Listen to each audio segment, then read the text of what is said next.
Welcome inside Appalachia. I'm Mason Adams. This week, can the internet rebuild Appalachia?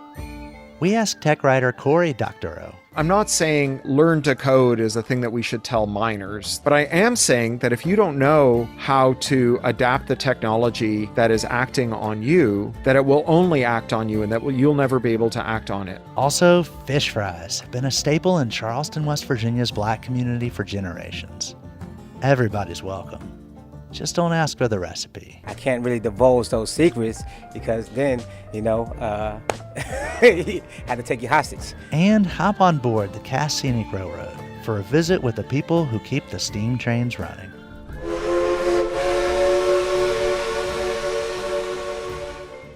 You'll hear these stories and more this week inside Appalachia.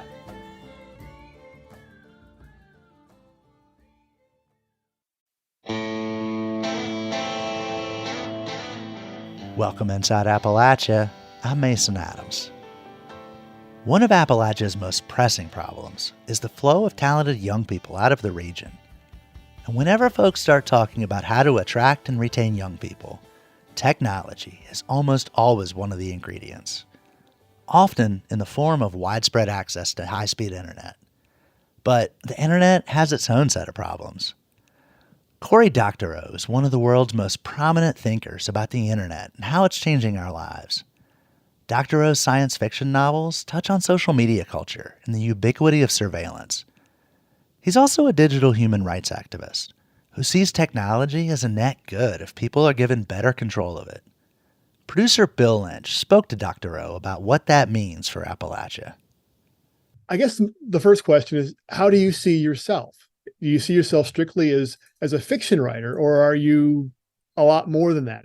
I think that on the one hand, when I write fiction, it's because, without wanting to be too grand, I'm trying to be an artist, right? I'm trying to make art. That's what creative writing is it's an art form. And so the job of art is to be good art, right? It's to make you feel things that you wouldn't feel otherwise, to kind of go to new places and so on. Now, part of the method for doing that is to also infuse it with the work that I do as an activist, in part because the use of real world important issues in fiction makes the fiction seem more important. It makes the fiction, I think, actually more important. It's easy to forget just how weird fiction is, right? That we somehow are tricked into feeling empathy for imaginary people doing things that never happened and caring about what happened there. It's literally could not be less consequential, right? Like there are no consequences to the things imaginary people do. That's just comes with the territory there. And so one of the things that I think makes the art more urgent and more artistically satisfying is the infusion of the art with the real world stuff.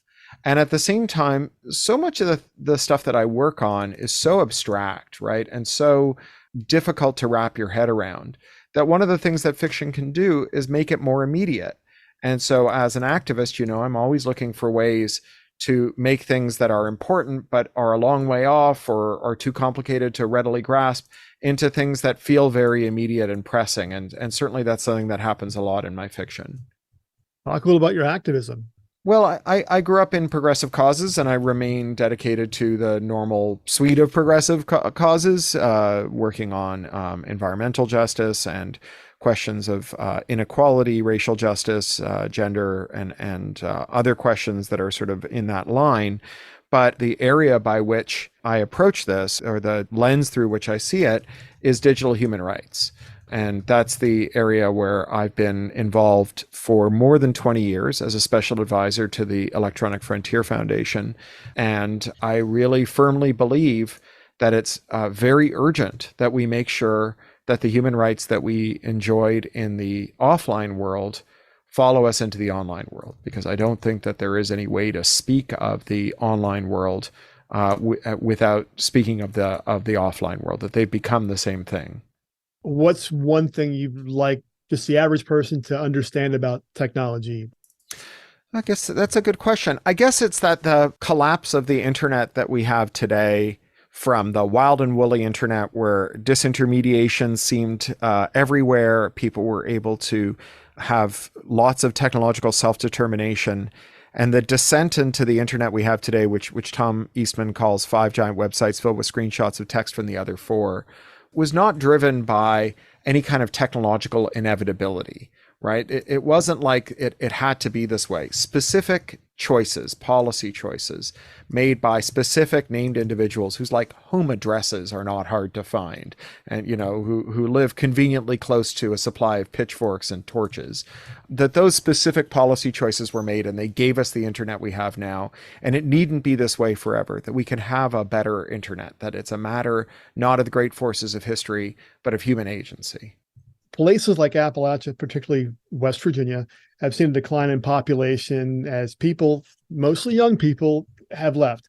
Could technological advances, a better internet, could that mitigate that? Well, the Appalachias, like many other places that aren't Silicon Valley, is a place that both needs technology and isn't getting the technology it needs. The lived experience of bros in a boardroom in Silicon Valley is so far off from the experience of people in Appalachia, or indeed in many other places in the world, including in Silicon Valley if you're not a rich tech bro, that we really, it's very important that we have the right and capability to modify the technology that we're expected to use. I'm not saying learn to code is a thing that we should tell miners that have been put out of work by the energy transition or anything. But I am saying that if you don't know how to adapt the technology that is acting on you, and if you don't have the right to adapt the technology that is acting on you, that it will only act on you, and that you'll never be able to act on it, that you'll never be able to adapt it to your needs and to make it do what you need in order to live a prosperous and better life. And so it's very important that technological self-determination be a part of the story when we talk about how we're going to use technology everywhere, but especially in places that are so far, both in terms of their lived experience and the geographical distance from Silicon Valley as Appalachia. Let's say imagine that we were able to, I guess, level the technological field across the country, right? Would that necessarily be a good thing if it happened quickly?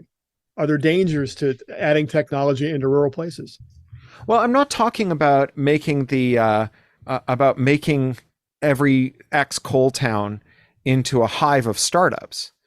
I'm talking about how people who live everywhere that they live can enjoy the benefits of technology, the connection, the access to politics, to civics, to healthcare, to education, to family life, and so on, that technology at its best delivers on terms that they set for themselves. So, a lot of the rural world has very poor internet access, to say nothing of the way that the services work. Just accessing the services is very hard. And that is despite, or maybe because, we've given so many billions of dollars to monopoly carriers to improve the access in remote places, and they've just squandered it on either nothing or broken promises about wireless or satellite, or even pulling, God forbid, new copper wire in a world where fiber optics are around and well understood. In a place called McKee, in the poorest county in America on the Kentucky side of Appalachia, they have a New Deal descended telephone cooperative that started as an electrification cooperative and then became their telephone co-op, that got some grant money and pulled fiber to every home in this extremely rural, extremely poor county. They even pulled it to homes that were only accessible by rugged mountain passes. And that fiber was pulled by a mule called Old Bub, who pulled that fiber for them. Because, pulling fiber, getting wires out to remote places, this is not a lost art, right? It's not like embalming pharaohs or something. Like, we know how to do this. We've done it with the phone line that goes out to every rural place, and we can do it again with fiber. It's just a thing that the carriers don't want to do because it's more profitable for them to just continue selling the poor service to poor people that they can already provide without engaging in a lot of capital expenditure. And when McKee got broadband, when they got fiber, everything changed for them. They were able to access a lot more jobs. They were able to access each other much more readily. There was much more opportunity for things like telemedicine, where you have an under-equipped rural health system that could then access specialists who could connect to patients on high-speed links. And then naturally, when the lockdowns came and kids were expected to go to school remotely and people were expected to work remotely, all of a sudden that became much more important. And contrast that with places where they don't have broadband, because broadband deserts are not unique to rural places. They're endemic to any poorer place. And so throughout the urbanized parts of America, we have something called digital redlining that is descended from the old-fashioned real estate redlining, where banks would say neighborhoods in which Black and racialized people live are not eligible for loans. They would draw a red line on a map. And those places could only be bought by people who had cash to buy the whole house, to pay cash down for the whole property, which were wealthy landlords who then ruthlessly exploited the people who lived in those neighborhoods. It was much more expensive to live there than in other parts of the country, but paradoxically, it's where the poorest people lived. And those places also got the worst phone service, which meant that they got the worst internet service. And during lockdown here in Los Angeles County, where I live, in the poorest parts of the county, which are also the blackest parts of the county, you had kids who had to go to Zoom school in Taco Bell parking lots because there was just not enough broadband at home, not just because their parents couldn't afford it, but because it wasn't even offered at speeds that would allow them to connect. And so access to all of the dividends of digital, all of the things that improve when you have access to digital, your education, your employment, your civics, your family life, even your romantic life, your healthcare, and so on. All of that are things that benefit people who live in rural places as well as other poor places all across the country. And the people who design those services that run on top of that, they don't know what it's like to live in those places, and they frankly don't care. So during lockdown, a lot of education suppliers decided that they were going to double down on conducting high stakes tests on students, even though teachers pretty much agree that these high stakes tests are useless as a way of assessing knowledge. And because they're so high stakes, they're quite worried about cheating. And so they developed this whole range of what are called remote invigilation tools, which are webcam-enabled AI facial recognition nonsense that spy on you while you sit tests. And you start by swinging the camera around the room and showing the proctor on the other side or the algorithm on the other side that there's no one there. So of course you're disqualified already if you live in a one-room apartment with an essential worker who works nights and sleeps through the days while you're at Zoom school. And then you have to have a pristine connection through the entirety of your test. You're also not allowed to sort of look up and to the right while you're thinking, because you might be looking at notes hanging off camera and so on. And the algorithm dings you for this. Now, this is bad enough if you're just like a privileged person like me living in a middle class, detached single family home with broadband. But it's much worse if you're doing school in a Zoom school, or if you're in rural Appalachia where your broadband isn't fast enough to maintain a solid video connection, or indeed you don't even have a PC and you're doing this on a phone. And all of those people, they just automatically flunk the exam, right? And so it's really important that people be able to adapt the technology that they are required to use in order to live their lives and move through the world. And that is doubly important if you are as unlike as possible from your median Silicon Valley bro as people are in Appalachia and other places. Cory, thank you very much. Oh, it's my pleasure. That was Cory Doctorow speaking with producer Bill Lynch. Doctorow's newest book is The Internet Con: How to Seize the Means of Computation.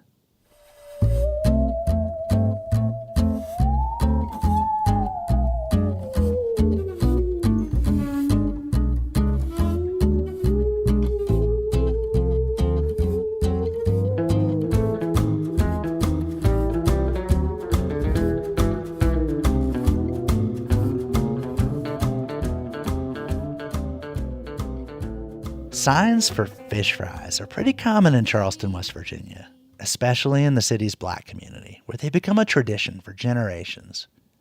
Folkways fellow Alicia Lee grew up in Charleston and says friends and neighbors frequently hosted fish fries, often as a way to raise money for community needs.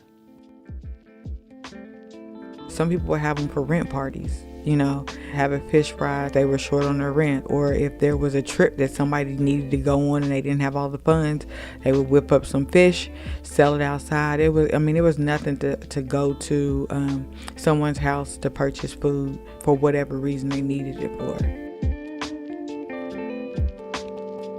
In our community, I think historically the reason why fish fries are the thing is because it comes from the slave era, and it was what they were allowed to do on Sundays. They were allowed to go fishing, and because it was free, they didn't have to purchase it. They would catch fish. That's how they would fraternize with each other, was through cooking and preparing fish and eating it later on in the day. So I think that the tradition of having a fish fry has been embedded in our community. So it's something that we were taught to do, and we do it so well that we use it as a financial means when we don't have resources to do anything else.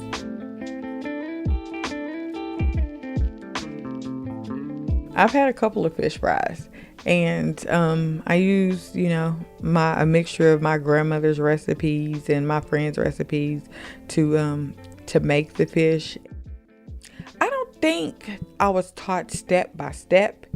I think you just watch, or somebody is telling you what to do, like add some of this on that, or sprinkle this on that, or go get the fish, dip this in there, rinse the fish off. So I think you just like thrown in the mix, and you actually catch on from doing it so much.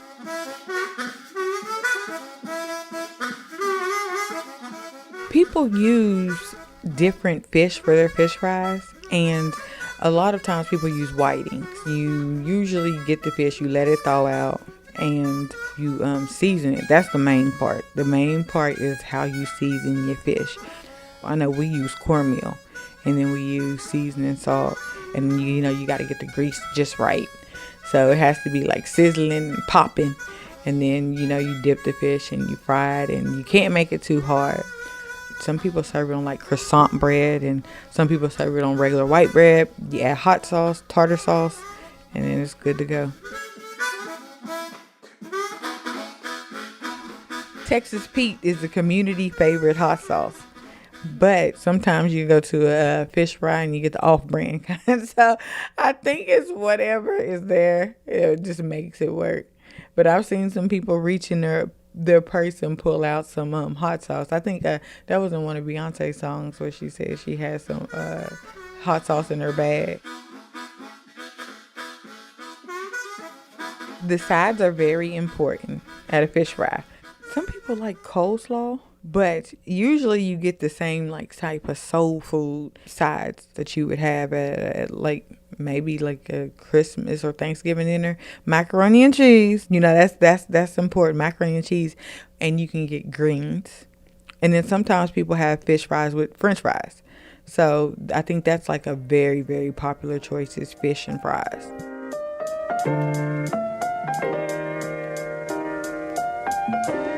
Andre Nazario is known as one of Charleston's best fish fryers. He hosts a weekly fish fry here at the First Baptist Church downtown. He says the recipe at the church is top secret. I can't really divulge those secrets because then, had to take you hostage. But yes, there is a certain way that we prepare our fish. There's a certain way that we season our fish. There's a certain way that we fry our fish. There's a certain temperature that we fry it at. And there's a certain crisp that we want, a certain texture that we want to our fish. The fish fries, they're held at First Baptist Church in the gymnasium. You can walk in, you look around. There's a couple, you might see people you may know who are waiting for their food. You place your order. What are you going to have? I'm definitely going to have some fish. Which kind? Perch. No, make it whiting, please. Whiting? It's like mini family reunions, right? So when we bring people together, you get to talk about it, you strike up some conversation. You hadn't seen somebody in a while, you hadn't talked to them, but then they came out to the fish fry, y'all get to chopping it up, and so we got to stay in base. So it's a way of touching base and staying connected with our community.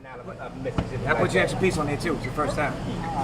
Thank you. Yeah, first time on. Sometimes they do have it where people can call their orders in and they deliver. Thank you so much for calling Fish Friday. How can I help you? Yes, ma'am. Can I order 2 fish dinners? Absolutely. Today we have ocean perch, we have whiting, and we have catfish. Which one would you like? Whiting, please. Andre is the co-founder of Creating the Advantage, known as CTA. CTA is a nonprofit that works with under-resourced youth around Charleston. They support young people to excel in sports and in school. The money from these fish fries helps fund CTA's activities.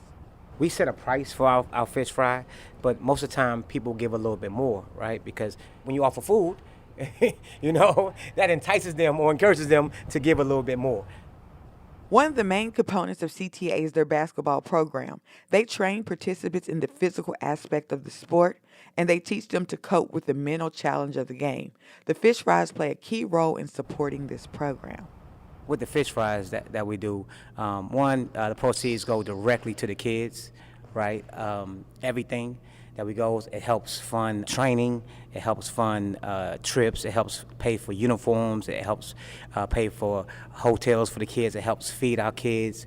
It's an assortment of things that we do with the funding from fish fries. And again, the best way to someone's heart sometimes is through their stomach. I think that fish fries are very important to the Black community in Charleston because they allow us to become our own resource.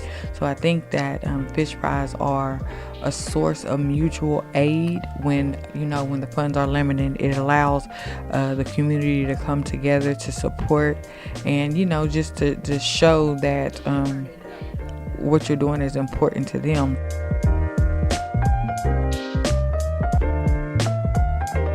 For Inside Appalachia, I'm Leisha Lee in Charleston, West Virginia. That story was part of our Folkways reporting project, which covers arts and culture in the region. To see photos or to listen to any of our other 140-plus Folkways stories, visit our website, wvpublic.org. Coming up, an interview with West Virginia author Anne Pancake. Appalachians still have a natural connection to the land.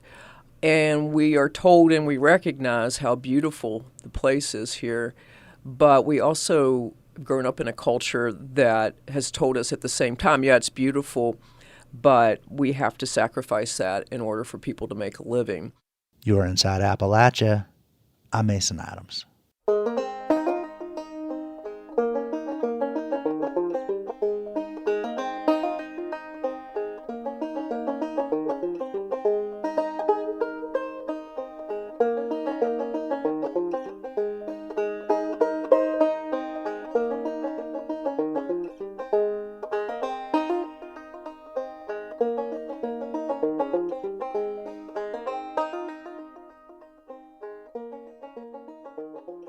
Support for Inside Appalachia is provided by Concord University, offering 31 bachelor-level degrees and 6 master-level degrees for students of any age. More information at concord.edu. Support for Inside Appalachia is provided by 16 Hands, presenting self-guided studio tours with handmade crafts in Floyd County, Virginia, October 21st and 22nd. Information at 16hands.com.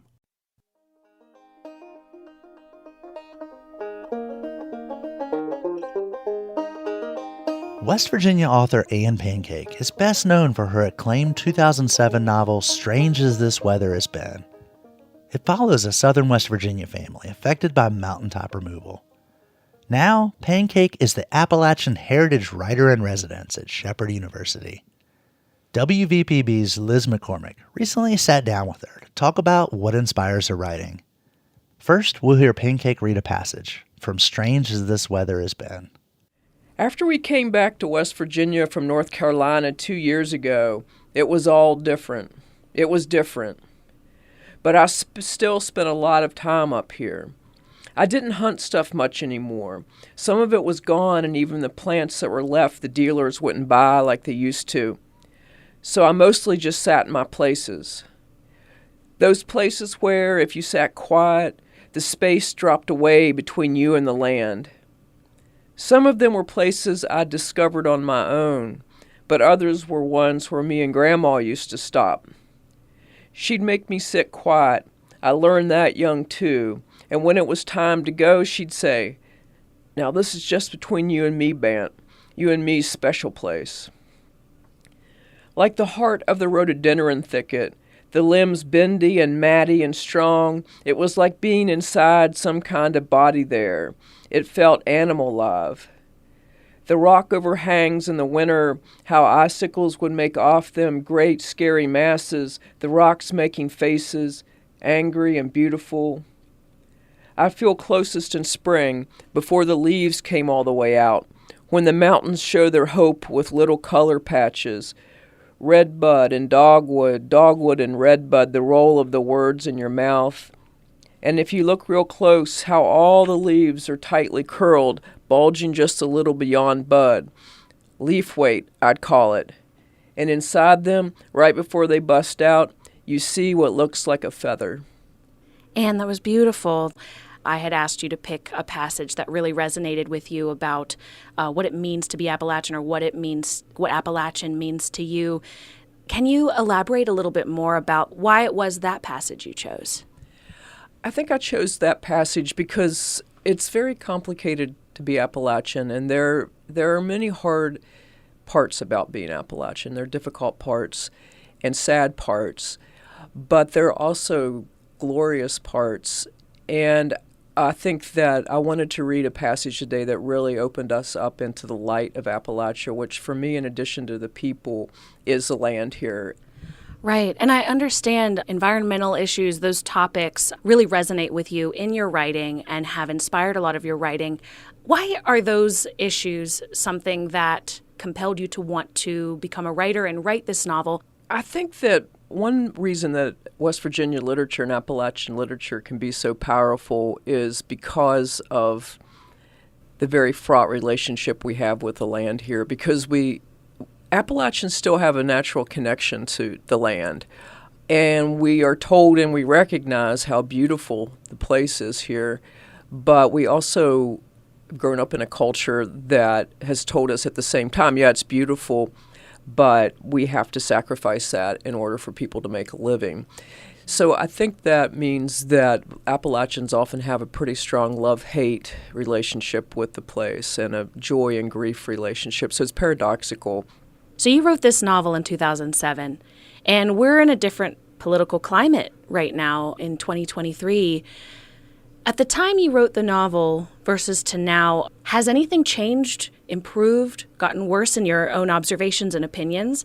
Yeah, it's a very different time now. When I was researching and writing the novel, it was in the early 2000s. There was a very strong anti-mountaintop removal movement, and we believed that we'd make a difference, that we would actually get mountaintop removal stopped. And in some places we did, and there was progress that was made.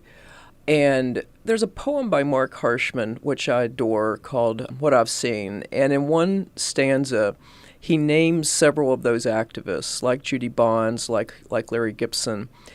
And then I'm going to misquote him, but he says, more failures than victories, but as long as their memories are entwined with ours, there's kindling.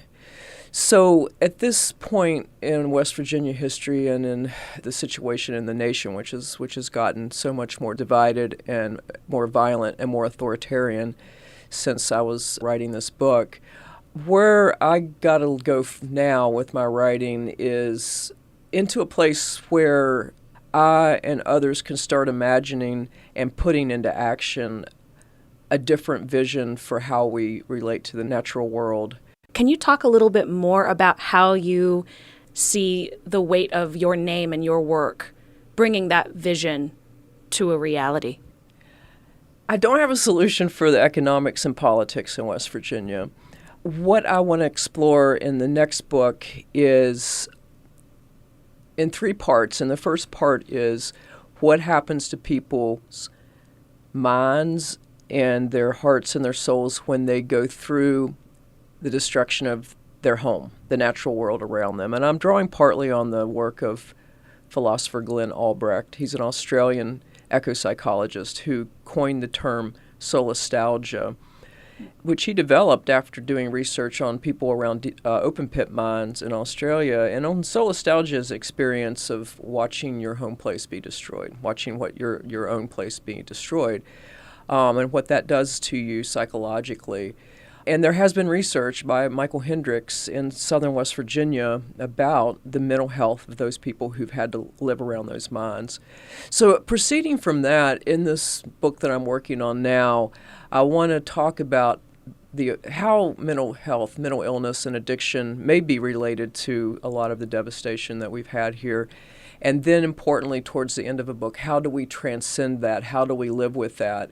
And so it's less a vision about the economics or politics of West Virginia, but the soul of West Virginia, the psychology of West Virginia, and how we survive, how we remain human beings. Because that's one thing that Appalachia and West Virginia, we still have very humane qualities.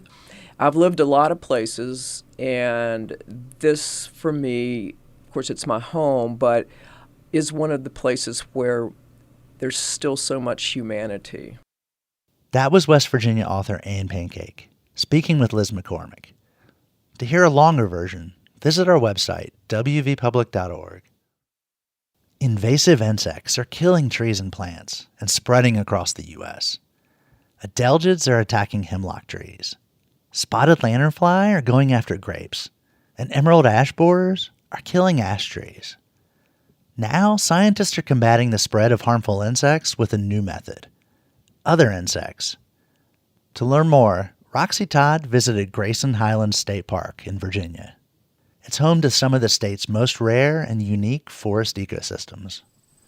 It feels like an entirely different world up on this mountain. Yellow wildflowers cover the fields at Grayson Highlands State Park. We're within view of Mount Rogers, Virginia's highest peak. I do come here for just hiking. Lee Diggs is from Damascus, about 30 miles away.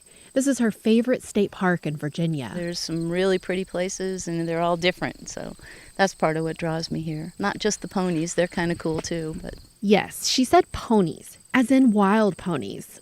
They actually help manage the grassy bald areas of the park. Dotting the trails are reminders not to approach the ponies. There have been incidents of visitors getting too close or trying to feed them or take selfies. But the ponies aren't why I'm here. I came to witness some of the state's last remaining large ash trees.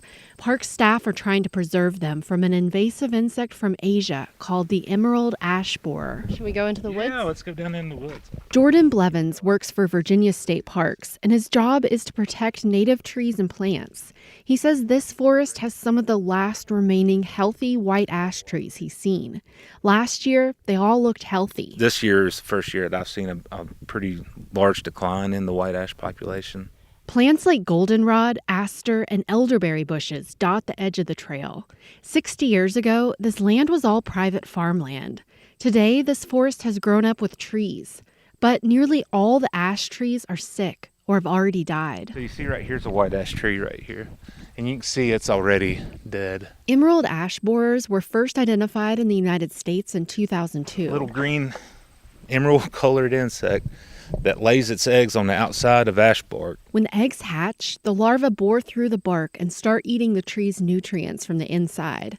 But a few years ago, scientists discovered several species of parasitic wasps that eat ash borers in Asia.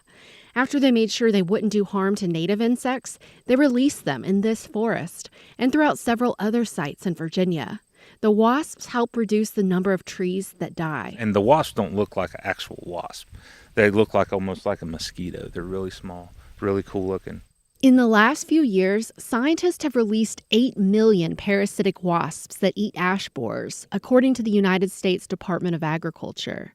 They're now in 30 states, and if the wasps reproduce, they could continue to protect ash trees for years.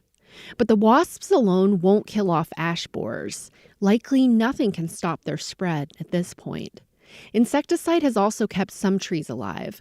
Today, Blevins is treating trees with it. He holds a plastic caboodle with blue liquid and other gear for injecting the ash trees. Blevins says it works best as a preventative, kind of like flea medicine for your pet. He drills holes into the roots of a large ash tree and plugs it with the insecticide. We're trying to conserve, at least save a few ash. We can't save all of them, but we'll save as many as we can, and especially along the trail to where visitors can maybe sometime in the future see a big ash. about 1.5 inches. Blevins says he's hopeful that in 100 years, visitors to this park will be able to see a handful of large ash trees here, along with the other plants that make up a healthy forest. In Grayson Highlands State Park, I'm Roxy Todd.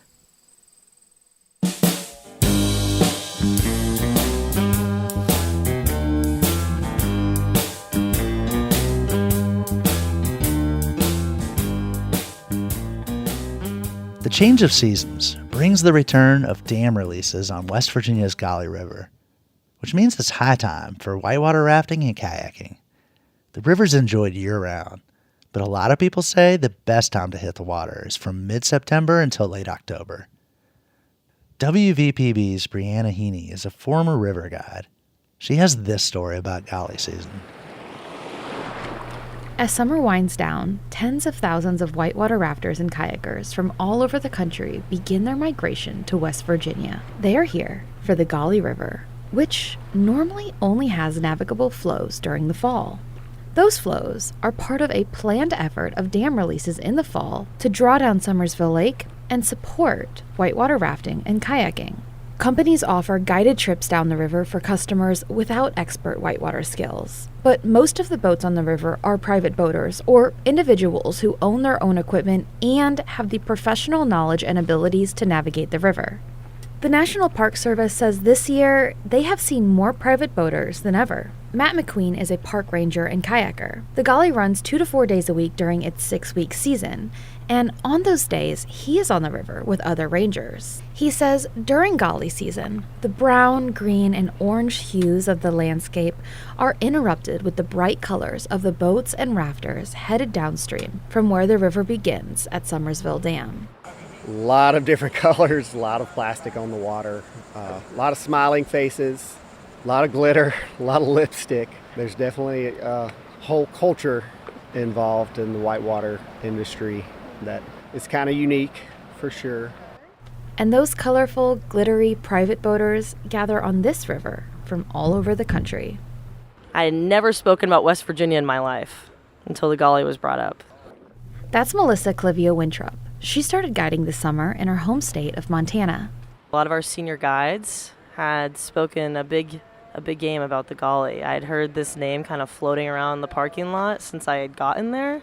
Kevin Fitch agrees. He has been guiding for 9 years in Colorado and has come to West Virginia for the past few falls to work and play on the river. People travel to West Virginia from Alaska, California, Oregon, Washington. So it ends up being a kind of a reunion for a lot of folks, even if they haven't been to the Gauley in seasons past. The rafters say they come out here because of how massive the whitewater is. The Whitewater Guidebook says the Gauley is the best river for a single-day trip, and the Gauley usually finds itself in the top 5 of any other national or international best whitewater list. That's because it has many of the qualities that create big whitewater: a steep descent, lots of water, and lots of obstacles. During the release, it runs at a minimum of 2,800 CFS, or cubic feet per second, which is about the size of a basketball, and if there was a line going across the river, every second, 2,800 basketballs worth of water cross that line. Because of the style of the Gauley, 2,800 ends up being a large amount of water for relatively a small river. And Fitch says the combination of those features make the waves reminiscent of a big swell on the ocean. You're looking 10 feet above you at the crest of the wave, and your only perspective, your only visual at that point is the water around you and the trees that can poke out above them. Those waves, rocks, and water all factor into a whitewater classification system that rates rapids on a level of difficulty between 1 and 6. Park Ranger McQueen says that you can think of Class 1 as a choppy day on a lake, and Class 6 as a nearly impossible run. Class 5 is more of an expert level where significant hazards are present. The route's not always easily apparent. There is some solid navigational skills that need to be required to get through. Strength for sure. The Gauley has 5 Class 5 rapids: Iron Curtain, Pillow, Lost Paddle, Iron Ring, and Sweets Falls, as well as many other smaller rapids. In those rapids, the chances of ending up in the water are higher, says McQueen. He lives by the water mantra that a boater is always just in between swims. No matter how good or skilled or experienced you are as a whitewater paddler, eventually something's going to happen that you're going to find yourself in the water taking a swim. That's why the Park Service is out there. And if you have made a small or big mistake, you might hear this. Cheers generally mean that you have messed up your line. Cheers generally mean that somebody is going in the water. That's Fitch again. He says those cheers are part of the rowdy and colorful Gauley River culture. But he says, what is absolutely epic about those times is everyone will cheer as things are going wrong, but if things end up going weird, the cheers immediately stop, and the concern for the individual and getting them out of the scenario that they're in becomes paramount. And that is one of the aspects of phenomenal community here. The Gauley River usually gets 20 to 30,000 visitors each season, although rangers are predicting that the numbers this year could be their highest yet. This year, the season started September 8th and will end on October 22nd. For West Virginia Public Broadcasting, I'm Brianna Heaney on the Gauley River. I live right off the Blue Ridge Parkway, and I can always tell by the rumble of motorcycles that the leaves are starting to turn. This is the most popular time of year for a lot of tourist destinations in Appalachia. In West Virginia, visitors flock to view fall foliage by taking a ride on the Cass Scenic Railroad. In 2022, Folkways reporter Lauren Griffin visited Pocahontas County and met some of the folks who keep the Cass steam trains running, including senior railroad employee Rex Castle, who passed away during the making of this story. His passing emphasizes the importance of generational learning and sharing what you know. Here's Lauren's story. This is the sound of a 1920s Heisler No. 6 locomotive known here as the Durban Rocket. Eager tourists lean out from the open-air coaches as the train departs and begins its journey into the mountains of Pocahontas County, West Virginia. It's a hot summer day, but not hot enough to keep Kentaro Okuni and his family away. Because my son loves especially for the steam train. Yeah, so this is the second trip to visit here. Okuni traveled from his home in the suburbs of DC with his wife Hiroi and his young son Takenojo to see the impressive Shea steam trains run. Many visitors I spoke to on the train were not from West Virginia. And in the years before the pandemic, it was fairly common for folks to travel to the small town of Cass from all over the world. Riding the train at Cass is a niche experience, one that wouldn't be possible without a committed group of experts who fix and operate the trains. One of those people is Rex Castle. He's the shop foreman down at the Cass repair shop. Working on these old Shays is something that's unique and different from about any job you ever had. Castle has been working on these locomotives for about 30 years. Like a lot of other engineers, hostlers, and machinists, Castle is the third generation in his family to work on these locomotives. Well, my granddad worked for the C&O. He walked me on the railroad all the time. He would show me things. Of course, I was a boy and, not understanding, but I did pay attention. But then my dad worked here. He got me in. He'd bring me up here as a little kid. He hustled.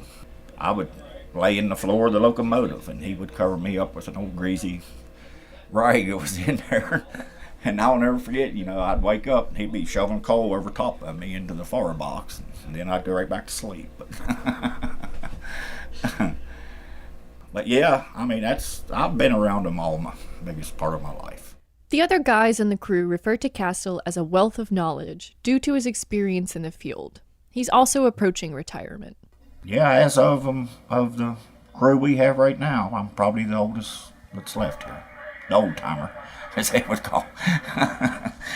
Like I say, we've got some younger guys that's coming up. I'm not going to be here forever. Hopefully 2 more years, but yeah, I want to show them what I know, what I called the old timers before me handed down to me. So that's one of the unique and challenging aspects of the job. The locomotives running out of Cass were built in the early 1900s, all the way to the 1950s and 60s. The knowledge on how to repair and run these locomotives is specific to the local terrain and mostly handed down through hands-on learning. When you run up here on our railroad, we probably average 6 to 8% grades all the way 11 miles to Ball Knob and back. It's the only way you can learn how to do it is get in them with the engineer to show you and to learn it hands-on. There's no book out there that will tell you how to do this. One of the members of the younger generation is Dervin Lambert.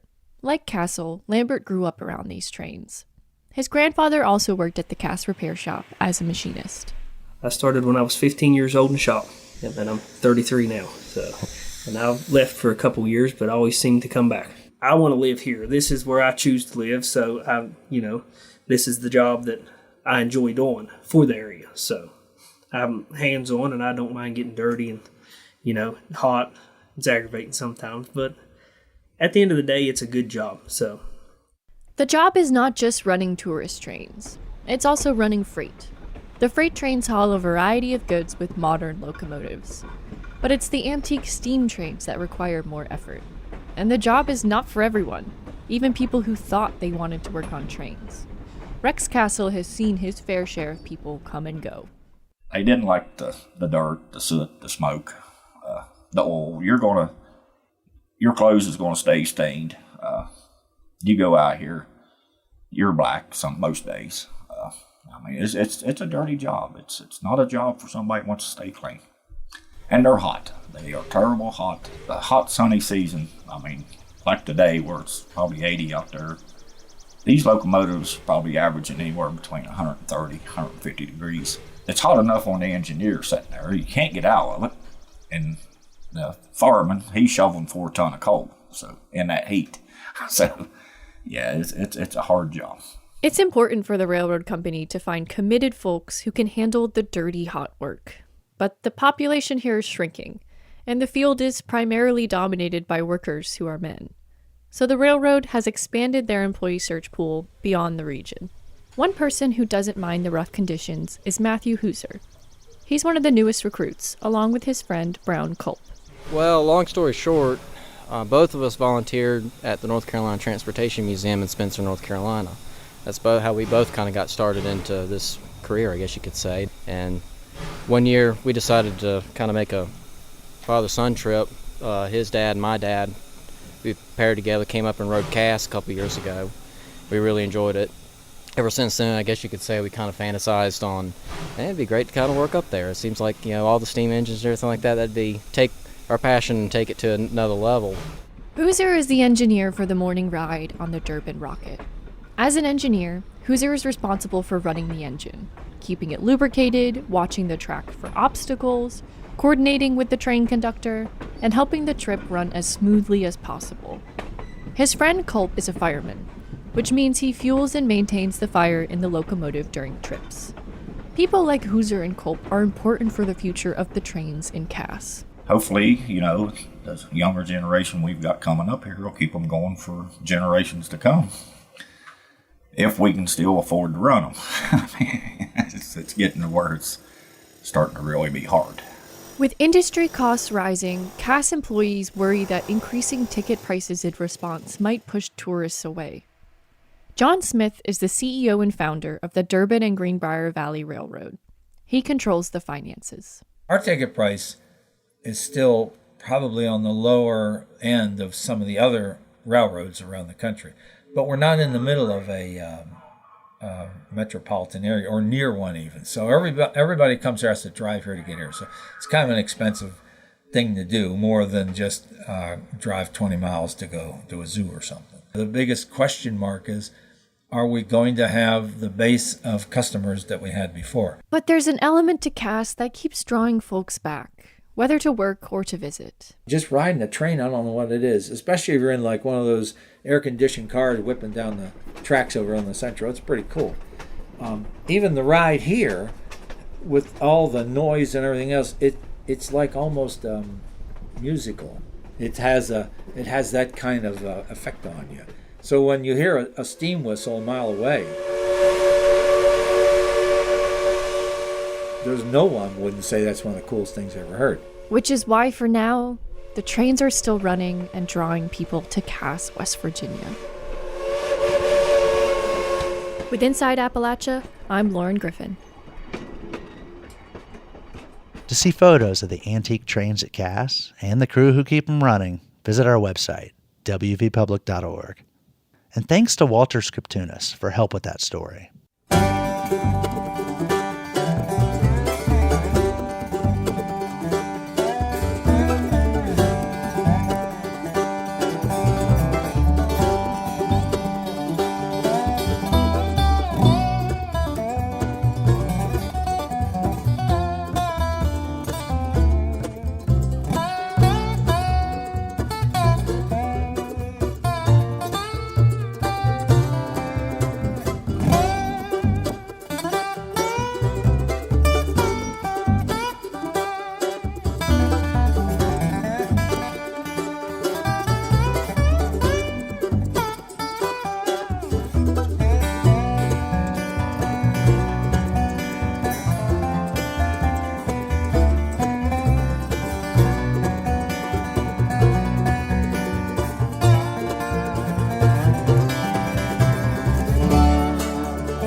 Till next time, thanks for joining us as we journey throughout Appalachia.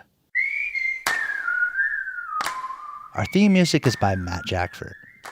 Other music this week was provided by the Company Stores, Sierra Farrell, Jerry Milnes, the Carpenter Ants, and Jerry Douglas. Bill Lynch is our producer. Xander Alloy is our associate producer. Our executive producer is Eric Douglas. Kelly Libby is our editor. Our audio mixer is Patrick Stevens. You can find us on Instagram and Twitter @InAppalachia. You can also send us an email to insideappalachia@wvpublic.org. Visit wvpublic.org/InsideAppalachia to subscribe or stream all of our stories. Or look for Inside Appalachia on your favorite podcast app. Inside Appalachia is a production of West Virginia Public Broadcasting.